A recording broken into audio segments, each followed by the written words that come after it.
বিহজ কেমন আছেন? আশা করি সবাই ভালো আছে।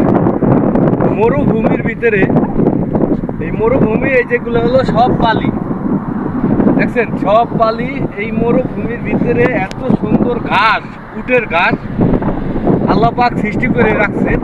আর এই সময়গুলো সব কাটা, এই যে গাছগুলো সব হলো কাটা কাটা গাছ। এইগুলো হলো খায় মরুভূমিতে উঠে খায়। দেখেন সব হলো আপনার পাথর, এই সব পাথর আর বালি, সব পাথর আর বালি।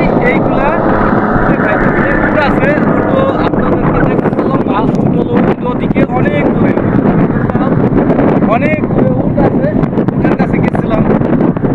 আর এত সুন্দর গাছ হয়ে গেছে আল্লাহ পাক সৃষ্টি করে রাখছে এই মরুভূমির ভিতরে। এইগুলা খায় উঠে কাটা, এই বড় বড় একটা কাটা এই ঘাসের সাথে। তাই ভিউয়ার্স আপনাদেরকে অনেক কিছুই দেখাবো ইনশাল্লাহ।